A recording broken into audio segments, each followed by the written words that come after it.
ನಾಳೆ ಲೋಕಸಭಾ ಚುನಾವಣಾ ಫಲಿತಾಂಶ ಹೊರಬೀಳುವಂತ ಹಿನ್ನೆಲೆಯಲ್ಲಿ ಕೂಡ ಎಕ್ಸಿಟ್ ಪೋಲಲ್ಲೂ ಸಾಕಷ್ಟು ಕೂಡ ಚರ್ಚೆ ಆಗ್ತಾ ಇರುವಂತ ಇದ್ರ ಬಗ್ಗೆ ಮಾತಾಡೋದಕ್ಕೆ ನಮ್ಮ ಜೊತೆಗೆ ಸಚಿವರಾಗಿಂತ KN ರಾಜಣ್ಣ ಅವರು ಇದ್ದಾರೆ. ಅವ್ರ ಹತ್ರ ಒಂದಿಷ್ಟು ವಿಚಾರ ಮಾತಾಡೋಣ. ಸರ್, ಬಹಳ ಪ್ರಮುಖವಾಗಿ ಕರ್ನಾಟಕದ ಮಟ್ಟಿಗೆ ಎಷ್ಟು ಸ್ಥಾನಗಳು ಕಾಂಗ್ರೆಸ್ಗೆ ಬರುತ್ತೆ? ನಾವು 15 ಮೇಲೆ ಬರ್ತೀವ್ರಿ. ಸುಮ್ಮನೆ ಎಕ್ಸಿಟ್ ಪೋಲ್ ಅಲ್ಲಿ ನಂಬಿಕೆ ಇರೋದೇ. ಆದ್ರೆ ಕರ್ನಾಟಕಕ್ಕೆ ಸಂಬಂಧಪಟ್ಟಂಗೆ ಎಲ್ಲಾ ಕಾಲದಲ್ಲೂ exit poll it is prove to be untrue. Last assembly election ಅಲ್ಲಿ ಎಲ್ಲ hung assembly nobody will cross more than 100 ಅಂತ ಹೇಳ್ತಾ ಇದ್ರಲ್ಲಿ ಹೆಂಗ್ 136 ಬಂತು? There is an instance where in exit polls are proved wrong. Sir, ಈಗ ಕರ್ನಾಟಕದಲ್ಲಿ 16 ಸ್ಥಾನ ಅಂತ ಹೇಳ್ತಾ ಇದ್ರ.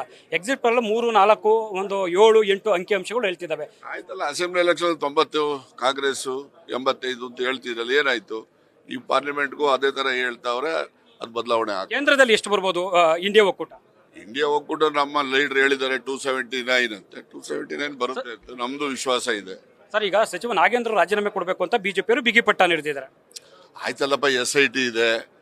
ಈಗ ಮತ್ತೆ CBIಗೆ ಕಳಿಸ್ಬೇಕು ಅಂತಕ್ಕಂಥದ್ದು ವಾದನೂ ಒಂದ್ ಕಡೆ ಇದೆ. ಅವರು ಬ್ಯಾಂಕ್ ಆಫೀಸರ್ಸ್ CBIಗೆ ಈಗಾಗಲೇ ಕಂಪ್ಲೇಂಟ್ ಕೊಟ್ಟಿದ್ದಾರೆ. ಅಲ್ಲೂ ಇದೆ, ಇಲ್ಲೂ ಇದೆ. ತನಿಖೆನಲ್ಲಿ ತಪ್ಪಿತಸ್ಥರು ಯಾರಂತ ಆಗ್ತಾರೋ ಅವ್ರಿಗೆ ಶಿಕ್ಷೆ ಆಗ್ಬೇಕು ಅಂತಕ್ಕಂಥವ್ರೆ. ತಪ್ಪು ಮಾಡಿದವನಿಗೆ ರಕ್ಷಣೆ ಮಾಡ್ಬೇಕು ಅಂತಕ್ಕಂಥದ್ದು ನಮ್ಮ ಸರ್ಕಾರದ ಉದ್ದೇಶನೂ ಅಲ್ಲ. ತಪ್ಪಿತಸ್ಥರಿಗೆ ಶಿಕ್ಷೆ ಆಗಬೇಕು ಅಂತಕ್ಕಂಥದ್ದು ಅದು ತನಿಖೆಯಲ್ಲಿ ಯಾವುದು ಏನು ಹೊರ ಹೊಮ್ಮುತ್ತೆ ಅದರ ಆಧಾರದ ಮೇಲೆ ಕ್ರಮ ತಗೊಳ್ತಾರೆ. ಬಿಜೆಪಿಯವರು 6ನೇ ತಾರೀಕು ಒಳಗಡೆ ಡೆಡ್ ಲೈನ್ ಕೊಟ್ಟಿದ್ದಾರೆ. 6ನೇ ತಾರೀಕು ಒಳಗಡೆ ರಾಜೀನಾಮೆ ಕೊಡಬೇಕು ಅಂತ. ಏನ್ BJP ಅವ್ರು ಕೇಳ್ಕೊಂಡು ನಾವು ಸರ್ಕಾರ ನಡ್ಸಕ್ ಆಗ್ತದ? ನಮ್ಮಲ್ಲೂ ಇದೆ, ಜನ ನಮಗೆ ಏನು ತೀರ್ಪು ಕೊಟ್ಟಿದ್ದಾರೆ ಆ ತೀರ್ಪಿನ ಅನ್ವಯ ನಾವು ಸರ್ಕಾರ ಯಾವ ರೀತಿ ನಡಿಬೇಕು, ಯಾವಾಗ ಏನ್ ತೀರ್ಮಾನ ತೆಗೆದುಕೋಬೇಕು ಅದು ನಮ್ಮ ಸರ್ಕಾರದಲ್ಲಿ ನಾವು ತೆಗೆದುಕೋತೇವೆ. ಹಿರಿಯ ಸಚಿವರು ನೀವು ಕೂಡ ಸಿದ್ದರಾಮಯ್ಯ ಅವ್ರ ಜೊತೆ ಮಾತನಾಡ್ತಕ್ಕಂಥ ಒಂದು ಸಂದರ್ಭದಲ್ಲಿ ಒಂದಷ್ಟು ಸಲಹೆಗಳನ್ನ ತಮ್ಮದೇ ಆದಂತ ರೀತಿಯಲ್ಲಿ ಕೊಟ್ಟಿದ್ದೀರಾ ಅನ್ನುವಂಥದ್ದು. ಹೌದಪ್ಪ, ಏನೇ ಆಗ್ಲಿ, ಈಗ ಇಂದಿರಾ ಗಾಂಧಿಗೆ ಶೂಟ್ ಮಾಡಿದವ್ರು ಯಾರಪ್ಪ? ಬೇಂಡ್ ಸಿಂಗ್ ಯಾರೋ ಮಾಡೋರು ಏನು ಒಂದೇ ಸರಿ ತಗೊಂಡು ಗಲ್ಲಿಗಾಗ್ತಾರ?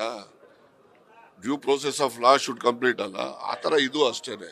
CBI ತನಿಖೆಗೆ ಹೋಗುತ್ತೆ ಅನ್ನುವಂತ ಕಾರಣಕ್ಕಾಗಿ ಒಂದಷ್ಟು ಕಾಂಗ್ರೆಸ್ ಹೋಗುತ್ತೆ ಅಂತಲ್ಲ. ಯಾಕಂದ್ರೆ because that bank officers sitting at Delhi they have complaint to the CBI, they given a complaint also.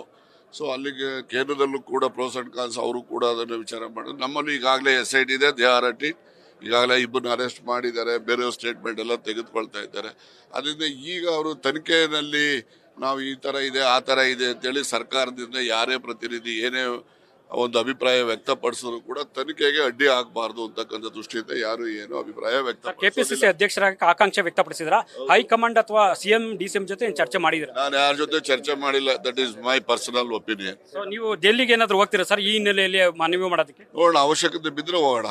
But ನೀವು ಅಧ್ಯಕ್ಷ ಸ್ಥಾನ ನಿಭಾಯಿಸೋದಕ್ಕೆ ಸಿದ್ಧವಾಗಿದ್ದೀರಾ? ಹೌದು, ಯಾಕೆ ಮಾಡಬಾರ್ದು? ನನಗೆ ಅವಕಾಶ ಕೊಟ್ಟರೆ ನಾನು ನಿಭಾಯಿಸಕ್ಕೆ ಸಿದ್ಧ ಇದ್ದೇನೆ. ಸೊ ಇದಿಷ್ಟು ಕೂಡ ಸಚಿವರಾಗಿರುವಂತಹ KN ರಾಜಣ್ಣ ಅವರ ಸ್ಪಷ್ಟವಾದ ಮಾತುಗಳು. ಕ್ಯಾಮರಾ ಪರ್ಸನ್ ಶಿವಾನಿ ಜೊತೆ ಹರೀಶ್ ಕಾಕುಳ್, ನ್ಯೂಸ್ ಫಸ್ಟ್, ಬೆಂಗಳೂರು.